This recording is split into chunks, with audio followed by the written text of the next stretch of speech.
Welcome to Conversations with the Empress. I am the Empress, and today is Wednesday, so it's the raw and real. No graphics, no edits, just me popping my shit. I love saying that. Just me popping my shit. So I have a lot to talk to y'all about today, right? So just making sure y'all got a good angle. I'm gonna do my hair, don't mind me. So my week, well, first of all, let's talk about Friday. Okay, so Friday, I went down to my parents' house because it was my mother's birthday, and we had an amazing day. You know, as I've gotten older, my relationship with my mother has gotten much better. We had quite a tumultuous relationship when I was growing up because I was extremely rebellious when I was a kid. And my rebellion extended into some of my adulthood just because I was brought up really religious and was always fighting against the machine, so to speak.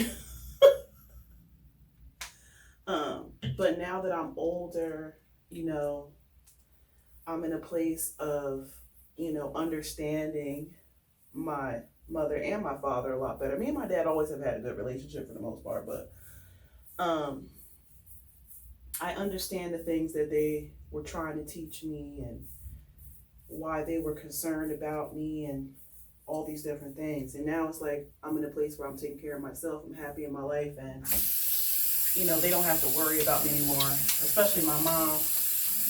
And so we have this renewed relationship, and it's so beautiful. We have the best time together. I told her, she acts like I said, oh, you're a big kid. We were driving my dad's new truck on the grass. And I said, you're like a big kid with this truck in the grass. And she was like, no, I'm only a big kid with you. So we had a really good time. She enjoyed her birthday. So that Friday was awesome. Okay. Saturday and Sunday came and relaxed. Not a big deal.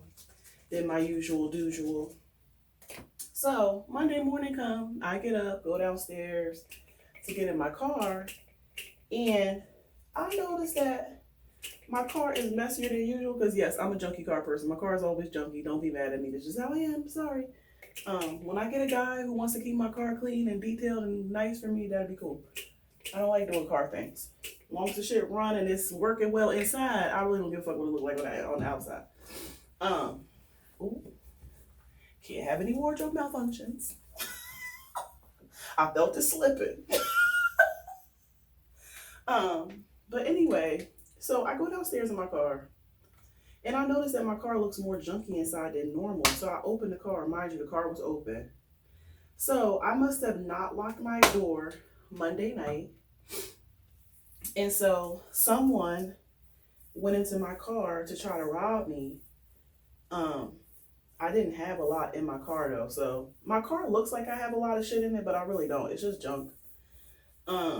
So what they got away with, $15 in loose change that I had in a container, and about, and the garage remote, and that's pretty much it. It was obvious to me that the person who did this was just looking for drug money because there was other stuff in the car that they could have gotten and did more damage with if it was somebody that was really trying to hurt me or be malicious towards me in particular. So the camera for the garage though sits right on my car, like literally sits right above my car. So nobody could do something to my car and not be on camera doing the shit. So of course, the first thing I do is call my job and let them know that I'm going to be late because of the situation, and had to cut somebody out with that. Like, this is my thing. Like, I don't like when you going through something and you're in the middle of going through something and then somebody wants to tell you, oh, well, you shouldn't have did that. Oh my God, well, how could you do that? Nobody wants to fucking hear that shit when they're going through some stuff. So that was what I was met with. And so I promptly cussed them out and told them that if they don't have any help to provide, that they can shut the fuck up. That's not the time. Like, when somebody's going through something, that's not the time for you to tell them, well, you should have did this and you should. It's not the time to do that because you can get your feelings hurt and you might get slapped. Okay. But anyway, Second call I made was to the police because I had to do a police report. Third call I made was to the security because I know they had that shit on camera. So he's like, all right, you called the cops? I said, yeah. He's like, I'm gonna run the tapes back right now. And so he started running the tapes back. The cop showed up and the cop said, well, did they take anything? And I was like, from what I could tell, they took money, like spare change or whatever. And I wasn't sure if I had the title to my car in my car, which I know I didn't. But you know, when you're in the middle of going through some shit, you don't remember what the fuck. But I wouldn't do some stupid shit like have my title in my car. Like, that's just dumb. So, but in that moment, I didn't know. And I also couldn't find my registration and stuff at the time. So I wasn't sure if she took my registration and stuff. So, and she took the garage remote, I said. So the cops was like, we're sorry this happened to you or whatever. Like, this is supposed to be a secure building. And I'm like, yeah, there goes Florio again. Like, Florio is like the worst person to lease from, but he owns like all of Patterson. So you really don't have a choice if you live in Patterson unless you're just going to buy a house or rent from somebody obscure because he owns like every fucking piece of property in Patterson. You know, but that's besides the point. Like, whether I left my car unlocked or not, this is supposed to be a secure building that even if I left my car unlocked one night, I shouldn't have people going in my car. There shouldn't be people in this building or in the garage that shouldn't be here. But your building is not as secure as you make it seem to be. And now I'm paying $80 for parking.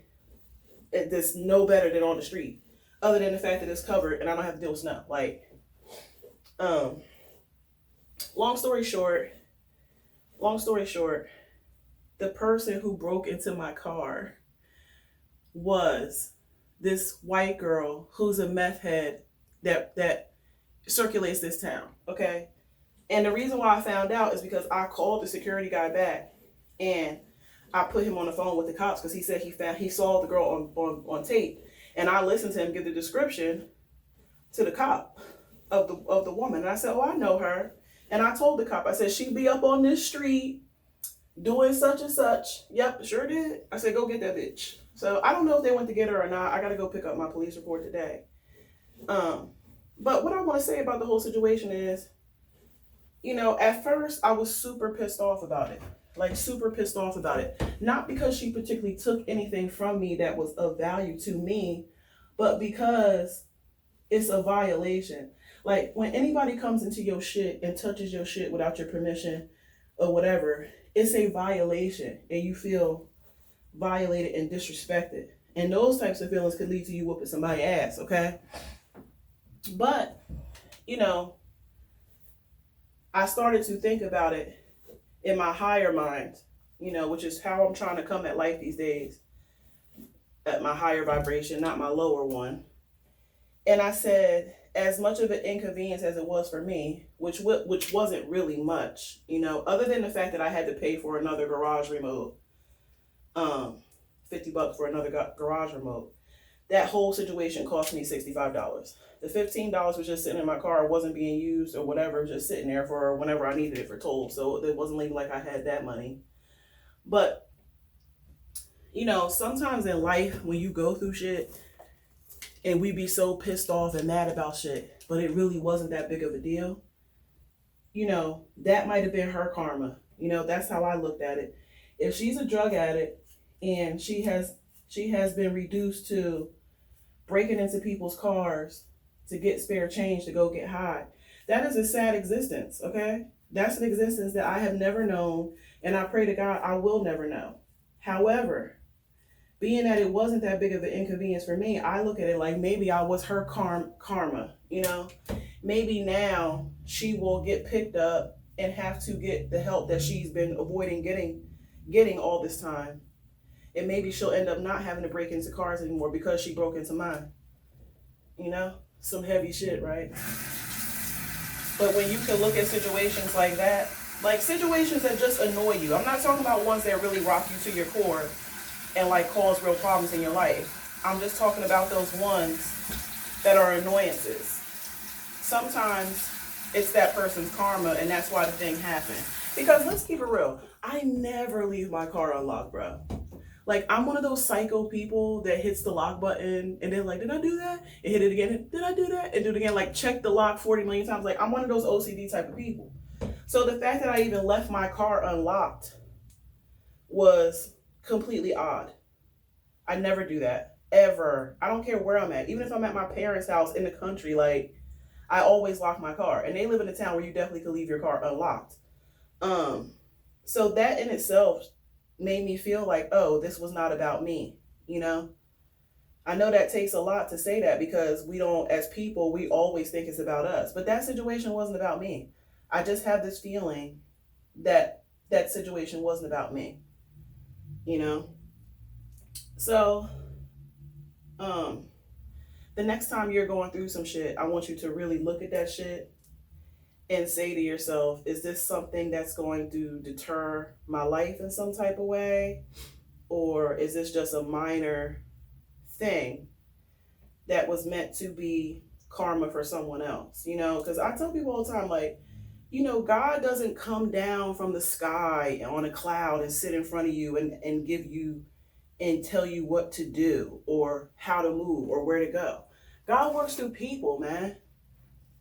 So, you know, maybe God used me to work on her. Like, she don't even know me, but the consequences that she might face for what she did to me could be her salvation. But I don't, you know, I'll never know. But, you know, that's how you have to look at things. You can't always think it's about you. There's so much stuff going on in the universe and energies moving and all this stuff. Like, we only know what's going on like A through C. You feel me? Like, we don't know A through Z. You know, we like to think we're in control of everything and we know everything, but we don't. I know a lot, but I definitely don't know everything. You know, you couldn't know everything in a whole fucking lifetime, bro. Like, you really couldn't. My hair is starting to get long again. Get my little coil. Sorry. Getting a little excited. So, yeah, that was the start of my week. And I was actually really proud of myself because I didn't pop a gasket. You know, I was upset, but I got over it pretty quickly.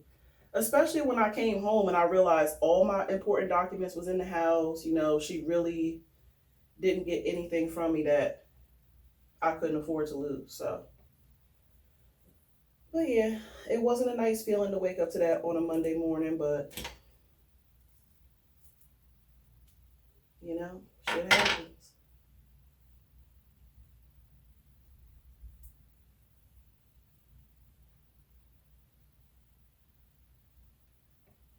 And on another note, so, you know, I have been on this thing of purging my energy and purging things out my life that don't serve me. And it has been including a lot of people. I have been purging people out of my life, I think, since the COVID outbreak. And some of them on purpose and others just surprisingly got purged. Um, it's like what I say all the time, like, I'm not gonna chase, I don't chase, I attract. What belongs to me will simply find me. Like, I feel like that about everything in my life, like love, friendship, money, jobs. You know, I just keep doing what I'm doing and be true to myself, live my truth, and allow whatever the universe and God brings to me to come to me. Okay? So when people who haven't reached out to me in forever suddenly reach out after I reach out, I don't take that as sincere. Okay? I recently reached out to someone to purge, you know, to let go, to you know, close, to have some closure and just let it go. And this person immediately contacted me, telling me about how much they missed me and this is that and the third. And I'm just like, if that's true and you really miss me, you would have reached out. It would have been nothing to stop you from reaching out. Um, Anytime somebody says to me after I contact them, "Oh, I've missed you so much," I immediately look at you like you're trying to manipulate me.